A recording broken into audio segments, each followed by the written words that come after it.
I'm Avery V. Bennett, 34 years old, and 6 months ago, my own family tried to erase me from the energy startup I built from scratch, just because I didn't play by their rules. What happened next didn't just save my company, it saved me. Before I tell you what happened next, let me know in the comments if you've ever felt like the outsider in your own family.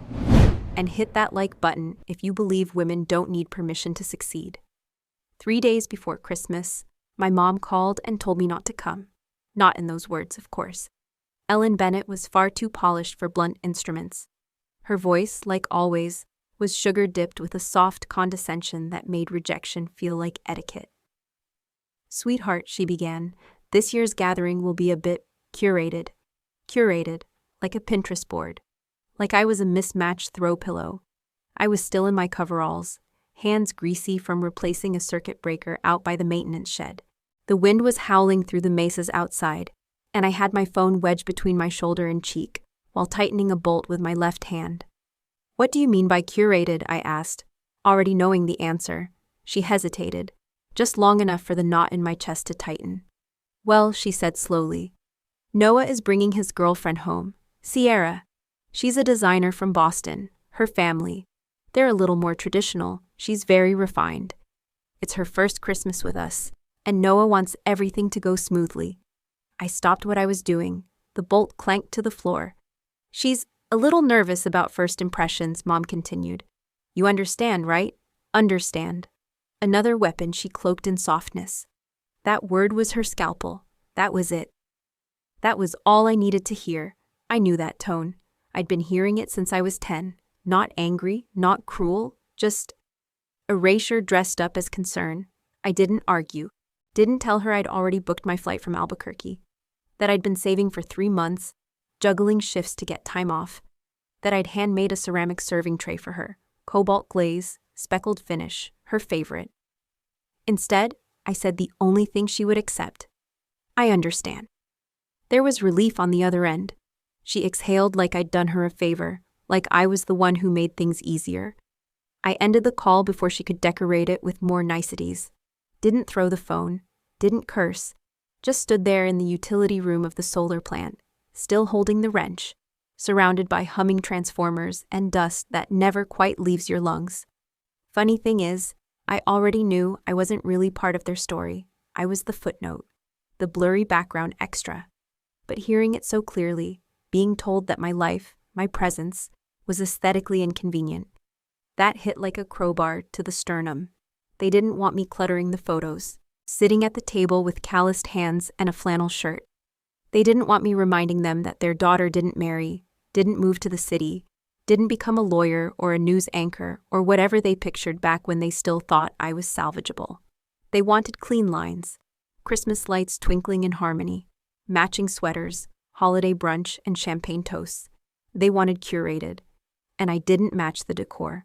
That night, I reheated leftover chili and sat at the counter in silence. My house smelled like cedar and lemon oil. Outside, the wind picked up, whistling against the back windows. I watched the snow start to fall in slow, perfect spirals. I should have felt angry, but all I felt was empty.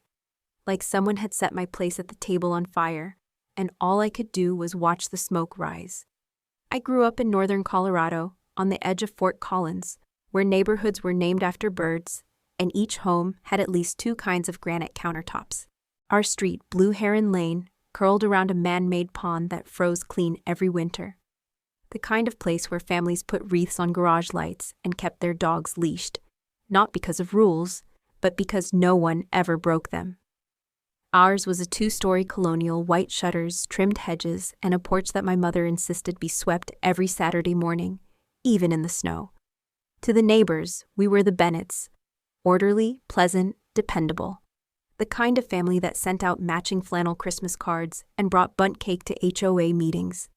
But inside those walls, behind the dim glow of pendant lights and the sterile smell of lemon polish, things were more directional, controlled.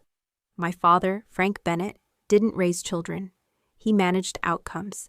He was the type of man who rewrote grocery lists in pen, who once ironed a wrinkled dollar bill before handing it to a cashier. He believed in planning, consistency, results. Parenting to him was just another project to execute. And to no one's surprise, his blueprint worked perfectly on Noah. Noah was born understanding the rules. He smiled when prompted, performed on cue, got straight A's without being reminded.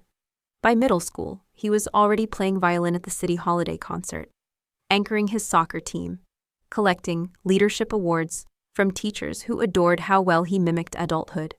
He knew which fork to use. He held doors. He looked good in cardigans. My mother, Ellen, adored him for it. She called him my little diplomat. She wasn't cold, not exactly. But she moved through motherhood the way she decorated our house. Clean, tasteful, minimal emotion, plenty of polish. Her affection was measured, safe, something you earned by not making her uncomfortable. Then there was me. I was born 2 years earlier than Noah, on the first blizzard of '89. My hair was always a little too wild, my voice too loud in enclosed spaces. I liked taking things apart, clocks, remotes, my mother's blender, just to see if I could put them back together. Sometimes I could. Sometimes I couldn't. When I was 9, I built a motorized cat feeder from a broken oscillating fan and spare Lego bricks. My teacher entered it into the county science fair. I won second place. At dinner, my dad asked if it was safe to use near actual cats. My mom suggested I shouldn't get a big head. Noah, meanwhile, had just completed a papier-mâché model of the Lincoln Memorial. Everyone applauded. That's how it always went. I wasn't discouraged so much as quietly sidelined. I didn't like dresses, didn't like people touching my hair, hated glitter glue and pink pencils. I preferred wires, small motors, conductive tape. On Halloween, I went as a circuit board. Ellen nearly cried. By the time I hit 14, it was clear I wasn't going to become their version of young woman. I refused cotillion, refused violin, refused charm. I liked mud and magnets and fire. When Noah was getting invited to coding camps and leadership workshops, I was pulling parts from junkyard microwaves and teaching myself to solder using YouTube and a battery-powered iron. At 17, I applied to the Renewable Energy Tech program at Mesa State. It wasn't a glamorous school, wasn't even out of state, but it had a real hands-on curriculum, and I knew what I wanted. My mother blinked twice when I told her. Then, without missing a beat, said, "You're too smart for trade school. Have you considered applying to MIT?" Frank just asked, "Isn't that mostly for linemen?" As if linewoman would have made it better. Noah got into Stanford. That Christmas, they framed the acceptance letter. His bedroom became a shrine. My enrollment packet from Mesa sat unopened on the kitchen table for 2 weeks. During breaks, I came home smelling like solder and acetone. I offered to rewire the garage outlet after it sparked. Frank said, "Let's just call someone." So I stopped offering, but I never stopped showing up. I kept attending every birthday, every holiday, each time bringing something I made. Hand-thrown bowls, cutting boards carved from local pine, once even a solar lantern I'd designed to stay on through the longest winter nights. They smiled, they nodded, but their eyes always flicked past me toward Noah and his stories about market trends and downtown properties. At some point, I stopped trying to impress them, but I never stopped hoping I might be enough, just as I was. And maybe that's what hurt most. Not the dismissal, not the comparisons, but the fact that I had slowly, painfully come to accept that I would always be a visitor in my own family, that there would never be a seat at the table set just for me. Not unless I changed everything about who I was. And I wasn't willing to do that. Not then, not now. Christmas morning hit like a hollow bell. No echo, no warmth, just a sharp awareness of everything absent. I woke up at 6, like always, but didn't bother making the bed. The air in my house felt colder than usual, though the thermostat held steady at 68. I wandered into the kitchen, poured myself a mug of coffee, and leaned against the sink, watching the snow stack up quietly on the porch railing. There were no sounds of laughter or clinking dishes, no scent of cinnamon rolls or pine, just the low hum of the fridge and the occasional creak of wood adjusting to the cold. It wasn't silence, it was vacancy. I tried not to look at the ceramic tray still sitting on the garage workbench, wrapped in craft paper and tied with red twine, a pine clipping tucked into the knot. I'd shaped it with my own hands, glazed it 3 times until the color came out right. Cobalt with a faint ripple of smoke gray through the center. For Ellen, I hadn't touched it since the call. Now it sat like a sealed confession, daring me to admit how badly I still wanted to be wanted. By 9 a.m., I was still pacing the house, boots already on, hands twitching with the need to do something, anything, other than sit with the weight of exclusion. That's when I remembered Ruthie Delgado.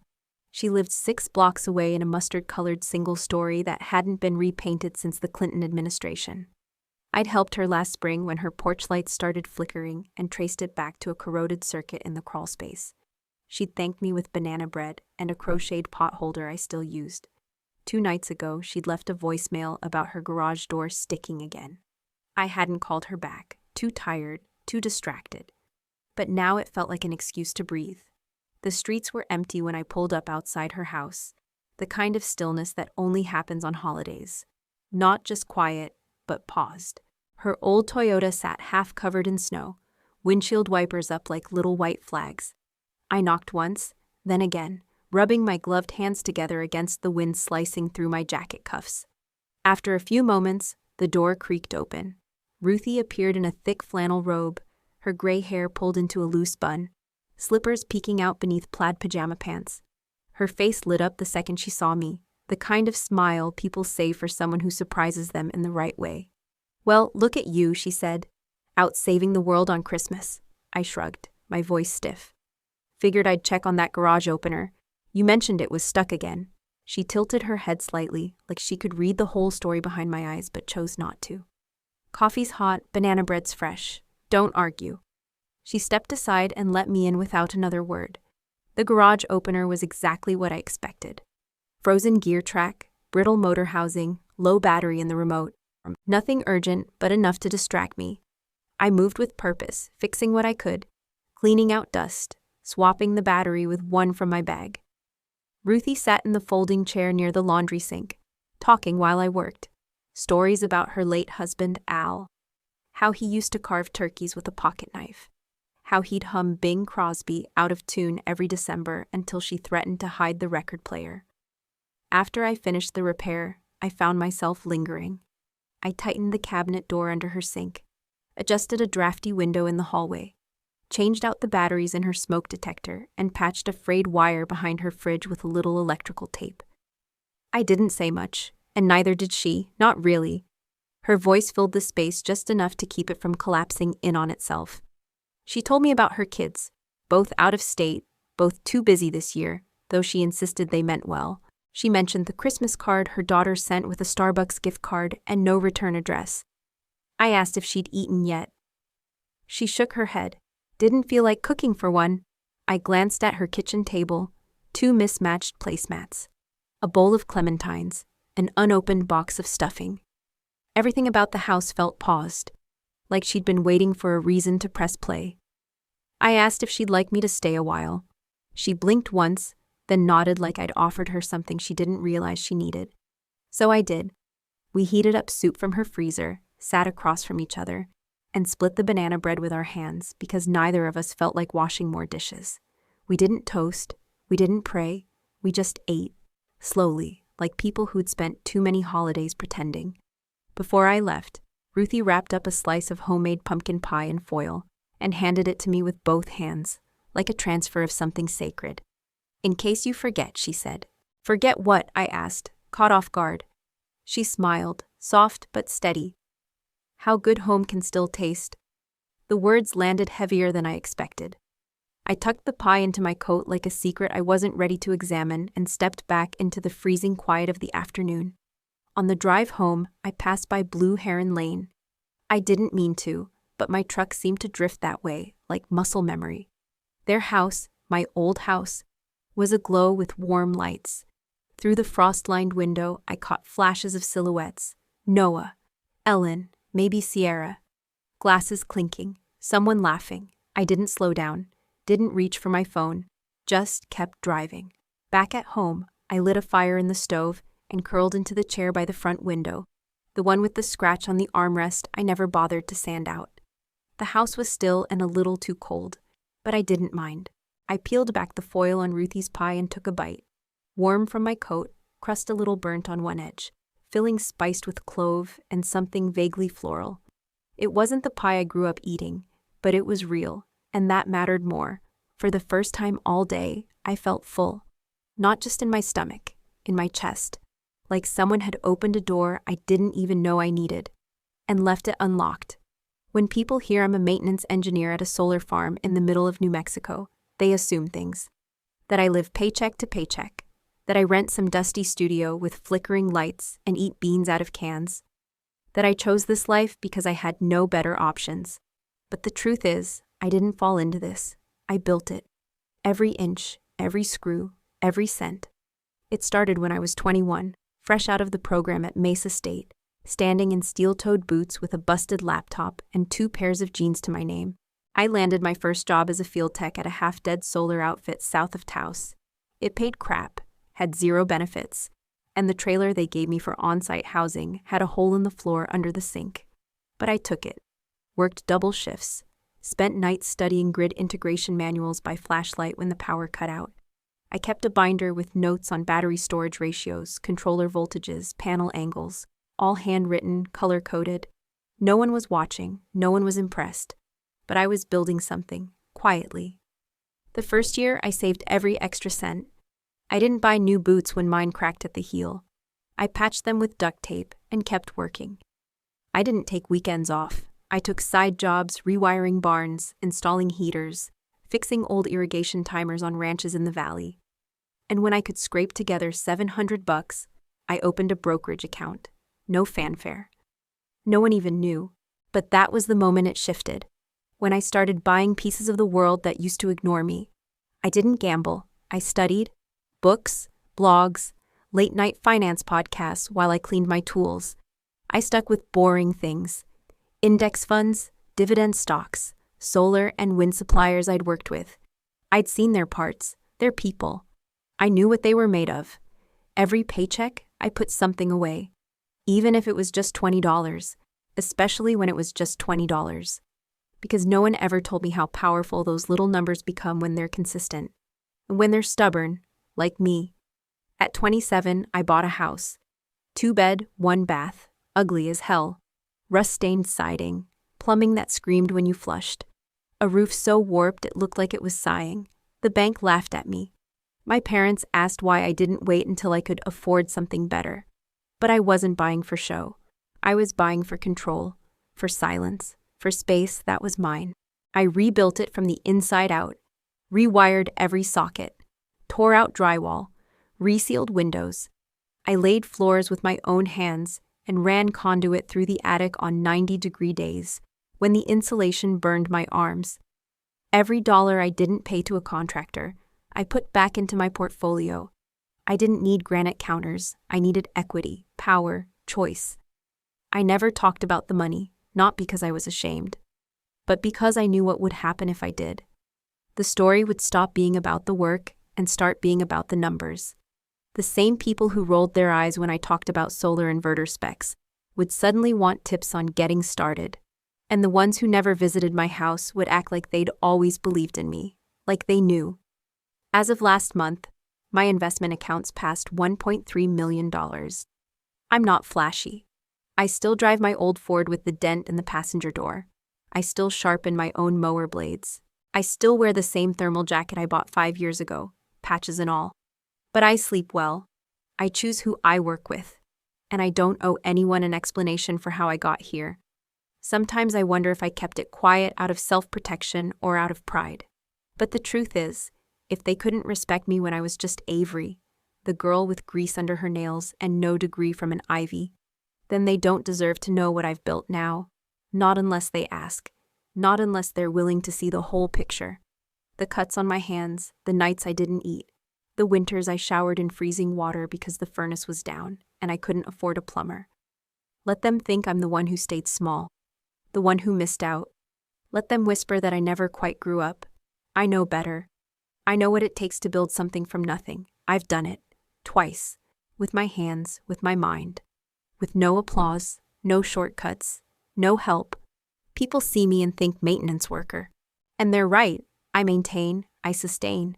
I repair what others abandon. But they miss the other part. The deeper truth. I don't just fix broken systems. I built one of my own. And it works.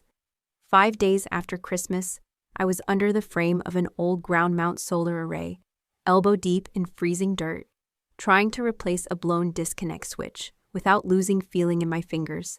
The wind was cutting through the foothills like a blade, and my jacket, patched in 3 places, wasn't helping much. I'd just gotten the locking ring off the conduit when I heard the sound of tires crunching snow in my driveway. Seconds later, a knock on the garage door, loud and quick, like someone was panicking. I stood slowly, brushing off my gloves, and opened it with one hand still wrapped around my wrench. What I saw on the other side nearly stopped my breath. Noah stood there, dressed in one of his sharp wool coats, hair slicked back like he'd just left a boardroom. He wasn't alone. Behind him, slightly off to the side, was Sierra. Tall, poised, her winter boots too clean for this street. Her cheeks were flushed from the cold, or maybe something else. Noah's expression was unreadable, but his eyes, those familiar blue eyes I used to see roll when I explained battery storage ratios, were blazing. "Why didn't you tell me?" he said. No hello, no preamble, just that sentence like a demand he didn't expect to be questioned. I stared at him, caught off guard. "Tell you what," he motioned toward Sierra without taking his eyes off me. "That she worked for you, that you trained her, that you practically started her career." Sierra's mouth opened slightly, her eyes darting to me and then back to him. "I didn't know you were related," she said softly. "It didn't click until last night." I leaned against the edge of my workbench, heart beginning to thud in a way I hadn't expected. I hadn't seen Sierra in nearly 5 years. She'd been 22 when she walked onto the dusty lot in Taos in a pair of designer boots, and a resume she could barely defend. The rest of the guys had laughed her off. She was smart but shaky, too careful, terrified of making mistakes, which meant she made a lot. I remembered sitting with her in the trailer after hours, both of us eating gas station sandwiches while I redrew schematics and made her practice wire splicing on scrap. "She said you taught her everything," Noah continued, stepping inside now. "That you showed her how to troubleshoot a grid-tied inverter in the middle of a lightning storm. That you vouched for her when your foreman tried to have her removed after she miswired a junction box and blew the breaker on a client site." I nodded slowly. "That happened." "She also said you paid for her hotel when she couldn't make rent that month," Sierra added, voice quieter, almost fragile now. "You never told anyone." "It wasn't anyone's business," I replied, my voice flat, controlled. "She was worth investing in." There was a long pause. I could hear the wind whistling through the gap in my garage door, the metal creaking as it flexed in the cold. Noah shifted, rubbing the back of his neck. "You've been sitting on all of this. The business, the money, the skills. And none of us knew. Why?" I looked at him, and for the first time in years, I didn't see my younger brother. I saw a stranger stunned by the idea that someone he once deemed lesser might have built something bigger than he could comprehend. "Because when I told you I got promoted, you asked if it was real engineering. When I bought this house, Mom called it a starter space. And when I said no to Thanksgiving, none of you asked why. You just assumed I didn't belong." Sierra inhaled sharply, her face flushing again, but not from the cold. "We didn't know," she whispered. "I didn't know." "That's the point," I said, steady as steel. "You didn't ask." Noah looked like he wanted to argue, but couldn't find the words. He opened his mouth, then closed it, fist tightening at his sides like the truth was too heavy to carry. After a beat, he stepped back toward the door. "We just thought, if we'd known." I cut him off with a single glance. Would it have changed anything? The silence that followed told me exactly what I needed to know. 3 days after Noah and Sierra appeared on my doorstep, the Bennetts made a formal visit. All 3 of them. I was resealing the solar battery housing behind my workshop when the crunch of tires on gravel snapped my focus. I glanced up and saw the familiar Navy Range Rover parked at the edge of the driveway. The doors opened in sequence, first Noah, then Ellen, then Frank, all dressed as if they were headed to a holiday brunch in Santa Fe, not trudging up the path to my half-frozen home on the edge of nowhere. Frank wore a camel coat I hadn't seen since my high school graduation. Ellen had pearls on. She held a tin of muffins like it was a treaty offering. For a moment, I wondered if they'd practiced this on the way over. Then I reminded myself not to care. They rang the bell even though the garage was open. I made them knock twice before answering. Well, I said, arms crossed. This is unexpected. Noah offered a tentative smile, one I didn't return. We were hoping to talk, all of us. I figured, I said. You brought the whole delegation. Ellen stepped forward first, thrusting the tin toward me like a prop. Your favorite? Cranberry orange. I took it without a word and placed it on the bench beside the porch railing. Didn't even check if they were warm. Frank was next to speak, and his voice had that gruff, businesslike cadence I remembered from childhood lectures. We wanted to say we're sorry, for Christmas, for not understanding everything you've built. I raised an eyebrow. Took you long enough. Noah cleared his throat and stepped slightly ahead. It's not just an apology. There's something we want to propose. Of course, I didn't even blink. Let me guess. You want something. It's not like that, Ellen said quickly, her tone too polished, too prepared. Noah pressed on. Sierra and I have been developing a prototype for modular solar kits. Lightweight, scalable, for off-grid and emergency response. Think FEMA zones, remote ranches, tribal communities. She told me you designed her original circuitry framework, the one she built her pilot grant on. She's not wrong, I replied. But that was 5 years ago. Noah stepped closer. The market's changed. There's federal money pouring into sustainable energy. Startups like this could scale fast with the right engineering and capital. We thought, maybe this is something you'd want to co-found, partner on. I laughed, short and sharp. Let me translate that. You came here for my expertise and my checkbook. Ellen flushed. Avery, no, I cut in. Let me be clear. When I was begging you to review my schematic for my inverter design, you said it was cute but not scalable. When I emailed Noah about applying for the DOE incubator, he ghosted me. Now that the same technology is suddenly viable because Sierra wears a blazer and networks on LinkedIn, I'm back in the club? Frank stepped forward stiffly. We made mistakes. I held his gaze. No, you made decisions. You decided what I was worth, socially, professionally, and you acted accordingly. Don't rewrite it now just because the return on investment looks promising. Noah ran a hand through his hair, his frustration visible now. We're trying to include you. No, I said, calm but cold. You're trying to leverage me. The silence stretched. Ellen's eyes flickered to Frank, then back to me. Can't we start over? I stared at her for a long beat. You don't get to start over like rebooting a router. You skipped my birthdays. You downplayed every success I earned. And when I stopped showing up, none of you called to ask why. You liked the version of me that didn't challenge the image you had of yourselves. Noah's voice softened. That's not true. I stepped closer. Then name one project I worked on. One. He blinked. Exactly. I reached for the tin of muffins and handed it back to Ellen. Tell Sierra I'm flattered, but I build for impact, not optics. And I don't take meetings from people who only remember my name when they need a patent. Frank exhaled through his nose. We thought maybe this could be a new chapter. I nodded. It is, just not one that includes you.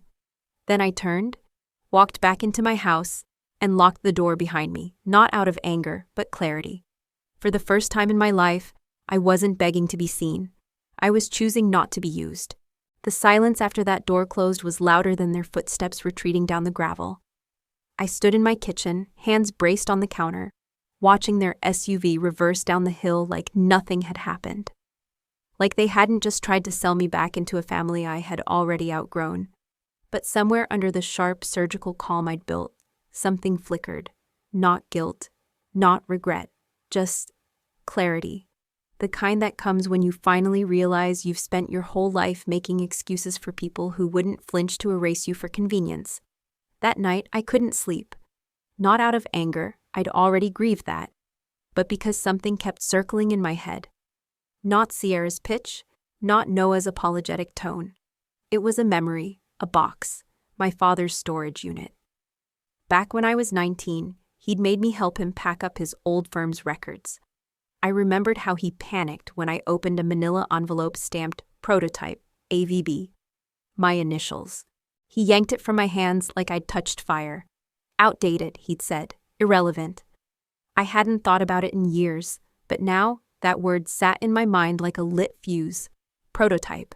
By morning, I was in Albuquerque with a lock cutter and a notebook. The storage facility was still there, same sun-faded signs, same front desk clerk with chain-smoking breath and a distracted nod. Unit 42B. The metal door creaked open, and the air smelled like old paper and betrayal. I dug through a maze of banker boxes, invoices, project bids, until I found it. The envelope, yellowed, sealed with that same red stamp. Inside were schematics, mine. A version of my modular battery system, drawn when I was 16.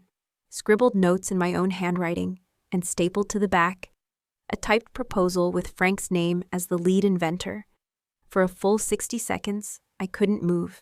I just stood there with my own work in my hands, staring at the name of the man who'd told me I was not technical enough for engineering and too idealistic to understand business.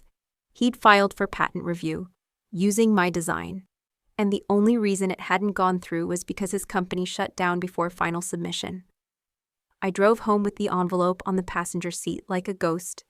The snow had started falling again, thick and slow. I didn't turn on music, didn't call anyone. My whole body hummed with something colder than fury. Not because he tried to steal from me. I'd known for years what kind of man Frank Bennett was. What gutted me was how easily I'd tried to prove myself to him after that, knowing, somewhere in my subconscious, that he'd already decided my value only existed if he could claim credit for it. When I got home, I pulled up the USPTO site and ran a search. Nothing under Avery V, but Sierra had submitted a provisional under her LLC for a scalable hybrid microgrid battery, dated last November. I clicked through and my stomach turned. The architecture wasn't just similar, it was mine. Same load balancing schema, same circuit logic I developed when I was still living in that drafty apartment off San Mateo. But the patent claim only listed her. This wasn't just about family anymore. It was theft. Calculated, professional, and personal. I closed my laptop, leaned back in my chair, and stared at the ceiling until the sun dipped below the trees. Then I stood up, walked to the fridge, and pulled out the oldest bottle of champagne I had. One I'd been saving for a someday that no longer interested me. I popped the cork, poured a glass, and toasted the only name on the original plans, mine. Because what they failed to understand, what they never bothered to ask, was that I never stopped documenting. Every sketch, every revision, every time I was dismissed and still kept building. I had proof, I had receipts. And for the first time in years, I had leverage. 3 days later, I called a meeting. Not a family dinner, not a sentimental gathering. A meeting. I picked the location carefully, a private conference room at the Hyatt downtown, overlooking the Sandia Mountains. No distractions, no nostalgia, just glass, steel, and formality. I emailed the invite with a subject line that left no room for confusion. Proposal review, confidential. Noah responded within 15 minutes. Ellen followed an hour later. Frank didn't reply, but I knew he'd show. Men like him never turn down a chance to reassert control. They just underestimate who's holding the pen. I arrived 10 minutes early, laid out a folder in front of each seat. Inside, copies of my original blueprints, timestamps, email receipts, scanned journal entries, and one glossy document printed in bold. Notice of intellectual property claim, pending action. I didn't come to ask for an apology. I came to set terms. When the Bennetts walked in, their expressions flickered. Confusion first, then the slow tightening of understanding. Noah's smile faltered when he saw the folders. Ellen sat down slowly, adjusting her scarf with shaking fingers. Frank didn't bother pretending. He looked at the file, then at me, eyes narrowing like a man trying to read a chessboard 5 moves too late. I didn't let them speak. "I'll make this simple," I began, voice steady. "You stole from me, twice." Noah opened his mouth. "Avery." "No," I said sharply. "Don't interrupt me. You and Sierra submitted a provisional patent built directly from the circuitry I developed. And Frank? You tried to register my first system under your name when I was still in college. You told me it was irrelevant. Turns out it wasn't, just inconvenient that it came from me." Frank scoffed. "You don't understand how business works. Ideas evolve." I leaned forward. "You forged documentation and claimed authorship. That's not evolution. That's theft." Silence. Then I slid over a single-page agreement from the folder. Here's what's going to happen. You will withdraw the provisional patent application within 72 hours. You will issue a signed statement admitting the origin of the design came from me. No press, no drama. Just the truth in writing. Then, you will wire $250,000 to the following trust account. Partial damages for attempted misappropriation and emotional harm. After that, we never speak again. Ellen's face blanched.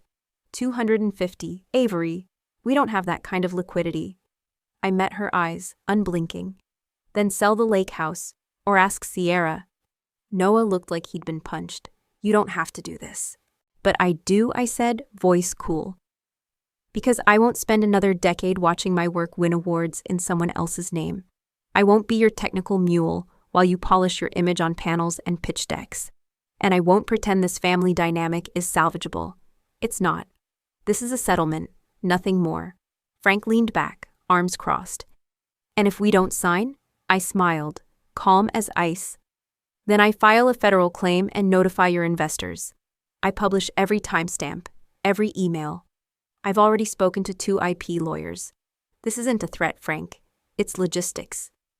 They stared at me like they were seeing me for the first time. And maybe they were. The daughter who once begged for attention had grown teeth. The one they underestimated now sat across from them, holding every card they thought they'd stolen. No tantrums, no tears, just leverage, clean, precise, and non-negotiable. After a long beat, Ellen reached for the pen. She signed. Noah followed, silently. Frank hesitated. But eventually, even he knew the game was over. He signed too. As they stood to leave, Ellen paused, looking like she wanted to say something soft, redemptive. But I beat her to it. This isn't personal, I said. It's precedent. Then I turned away and started packing up the folders.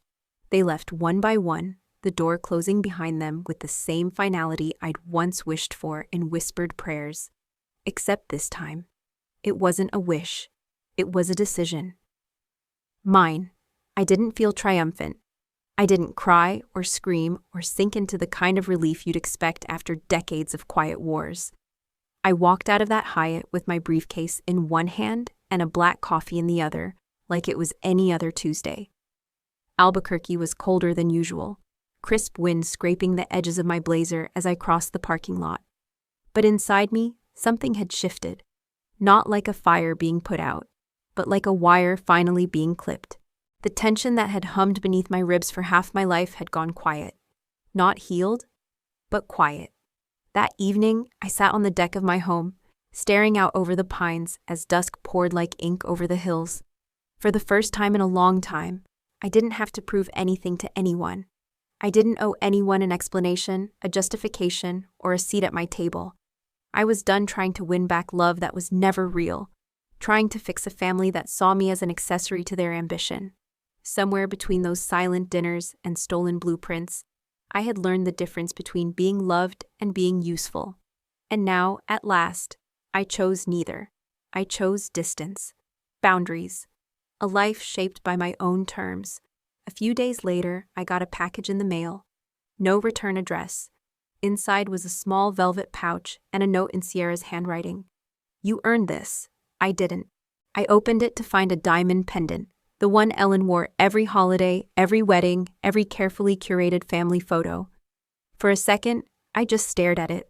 Then I laughed, a short, sharp breath that tasted like irony. It wasn't guilt. It wasn't apology. It was an offering, one last attempt to patch over what money and sentiment had already failed to fix.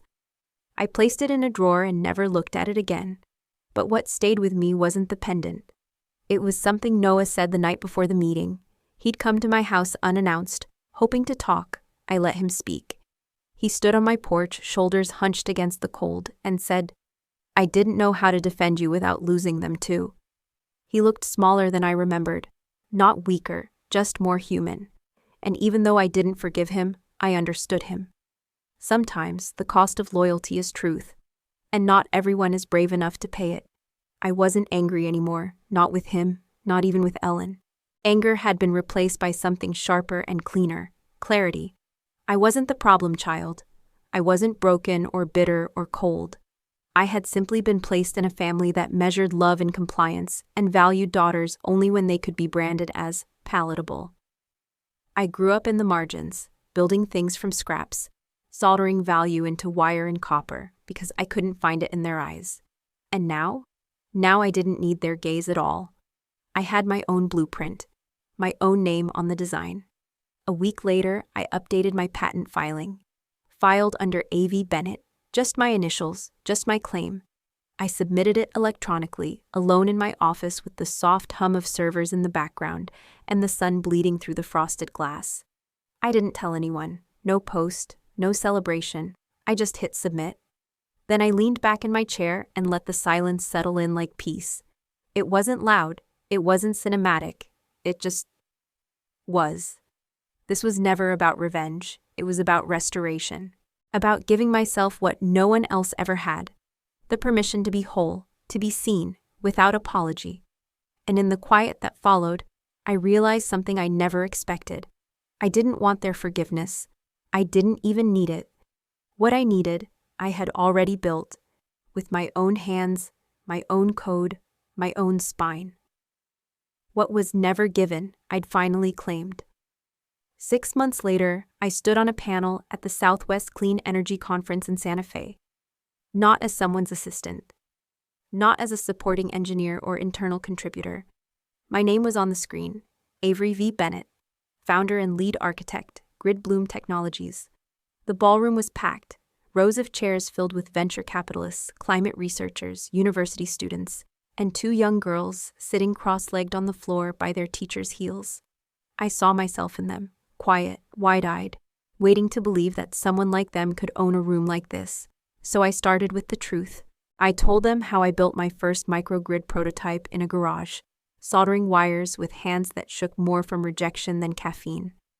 I told them how my ideas were dismissed not for their merit, but for the body they came from. I spoke not in technical jargon, but in story, because behind every watt of power we generate is a woman somewhere who had to fight to be heard. The audience didn't clap politely. They rose, they stood. Because they weren't just hearing innovation, they were hearing proof. Afterward, a woman in her 60s approached me. Sun-worn skin, silver braid, calloused hands, she introduced herself as a high school science teacher from Truth or Consequences. They needed to see this, she said, nodding toward her students. They needed to see you. I didn't know how to respond. So I just said thank you, and I meant it more than I've meant most things in my life. Because the truth is, it wasn't about me anymore. It was about what comes next. I didn't invite anyone from my family to the event. Not out of bitterness, out of peace. Because healing, I've learned, isn't about dragging people to your victories. It's about arriving at them without needing witnesses. They haven't called, haven't written, and I no longer sit by the phone. The silence no longer feels like exile. It feels like space. Space I filled with my own plans, my own people, my own future. I built something they can't take credit for, something I never have to shrink inside. Some nights, when I'm walking through the lab alone, lights low, machines humming like breath, I pass by the original prototype, the one made of scrap metal and stubbornness. I don't move it. I don't upgrade it. I let it sit there, raw and unfinished. A reminder that brilliance doesn't start in boardrooms or back-padded dinners. It starts in garages, in silence, in girls who are told they don't belong and decide to stay anyway. I used to think I needed my family to validate me.